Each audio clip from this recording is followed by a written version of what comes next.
His eyes lit up when he saw me. He immediately came over, taking the box from my arms. "Mr. Vance," he said, his voice loud and clear for everyone to hear. "I've already been notified about the situation. I'm actually here today to officially cancel the investment." He gestured vaguely back toward Brian. "This whole deal was contingent on your involvement, as a favor to your father. With you gone, there's no reason for us to stay." The words hung in the air like a thick fog, freezing everyone in the hallway. Brian's outstretched hand frowned midair, his fawning smile curling into a look of pure disbelief. He stared at the representative, his mouth opening and closing like a fish out of water. "Cancel the investment? But why? Mr. Vance just resigned. This deal was already negotiated. We have everything ready for the signature." The representative, a sharp-dressed man with a no-nonsense expression, didn't bother hiding his disdain. He glanced at Brian as if he were a gnat buzzing around his desk. "Negotiated." Mr. Vance spent for weeks building this relationship from the ground up. He attended every dinner, answered every late-night call, and even flew to New York twice on his own dime to smooth over a misunderstanding with our board. "You think a negotiated deal just happens because someone shows up with a pen?" He turned back to me, his tone softening slightly. "Mr. Vance, your father called first thing this morning. He made it clear that Rosewood Tech's access to our funds was tied directly to your leadership. Without you, there's no trust. No trust means no deal." Sophia had rushed out of the office the second she heard the commotion. Her face was ashen, her hands trembling as she grabbed the representative's arm. "Wait, please can fix this. Bill's resignation was a mistake. A misunderstanding. I'll talk to him. I'll get him to come back. Just give us a little more time." The representative pulled his arm away, his expression cold. "Ms. Rosewood, with all due respect, your company's financials were already on thin ice before this. The tax evasion issues your team tried to sweep under the rug, who knew about them. Mr. Vance was the only one who had a plan to fix them. He presented it to our board last month. Without that plan and without his oversight, investing in Rosewood Tech would be a liability. We're not interested in liabilities." He handed me a business card. "Mr. Vance, if you ever decide to start a new venture, give me a call. Our firm would be happy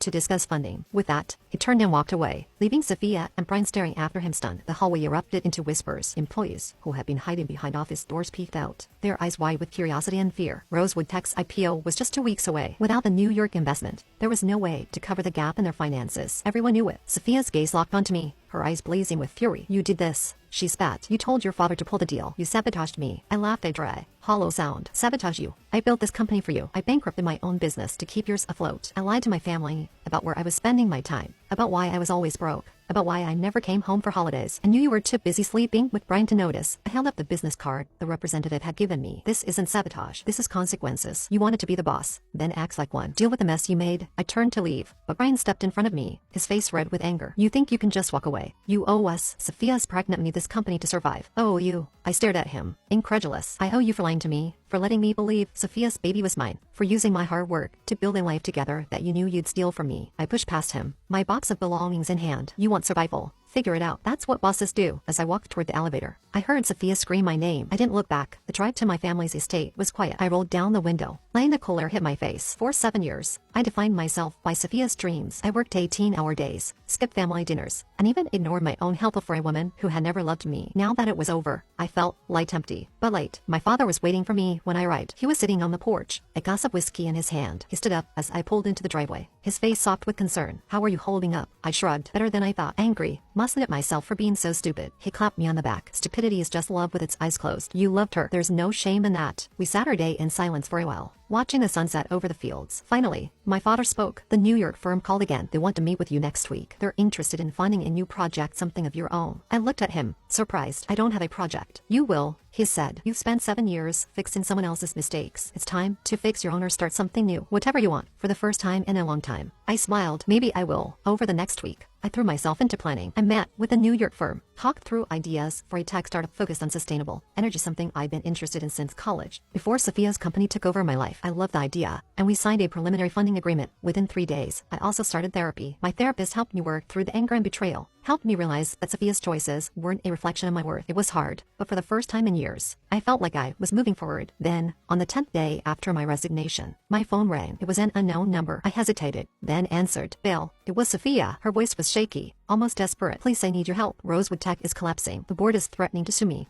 for fraud. They just found out about the tax evasion. Brian left this morning. He took all the cash from the company account and disappeared." I closed my eyes. Part of me wanted to say no, to tell her she'd made her bed, and now she had to lie in it, but another part that I've loved her for 7 years filled a twinge of sympathy. "What do you want me to do?" I asked, sighing. "Come back," she said. "Help me fix this. I'll give you everything, have the company, the CEO position, whatever you want. Just please don't let it all fall apart." I thought about it. I thought about the hours I'd spent building Rosewood Tech, about the people who worked there, people who had nothing to do with Sophia's lies. I thought about the sustainable energy startup, about my future. "I can't come back," I said, but I can help. I'll connect you with my lawyer. She's one of the best in the state. She can help you negotiate with the board, fix the tax issues, but that's it. After that, you're on your own. Sophia started crying. Thank you, she whispered. I'm so sorry, Bill. I'm so sorry. I know, I said, but sorry doesn't fix everything. I hung up the phone and stared at my laptop. The sustainable energy startup's business plan was open on the screen. My future was, there bright, uncomplicated, mine. But a week later, my lawyer called. She sounded concerned. Bill, we have a problem, she said. Sophia's not cooperating. She won't hand over the company's financial records. She says she has a better plan, but she won't tell me what it is. I frowned. What do you mean, a better plan? I'm not sure, she said, but I heard from one of the board members that she's been in contact with a private investor, someone who's willing to cover the tax debt and fund the IPO only if she gives them full control of the company. My stomach dropped. Do you know who the investor is? Not yet, she said, but I'm working on it. I'll call you as soon as I find out. I hung up the phone, a bad feeling settling over me. Sophia had always been desperate to be in control. Giving up full ownership of Rosewood Tech didn't sound like careless. The investor was someone she trusted, someone who had promised her something in return. I thought about Brian. He disappeared with the company's cash. Could he be involved? Or was it someone else? 2 days later, I got my answer. I was sitting in a cafe, working on the sustainable energy startup's budget. When I saw her, Sophia was sitting at a table across the room, talking to a man in a tailored suit. He had his back to me, but there was something familiar about his postured way. He leaned back in his chair, the way he tapped his finger on the table. Then he turned his head. My blood ran cold. It was my brother Ethan. Ethan had always been the black sheep of the family. He'd been caught embezzling from my father's company 3 years ago, and my father had cut him off completely. No money, no connections, no contact. I hadn't spoken to him since. What was he doing with Sophia?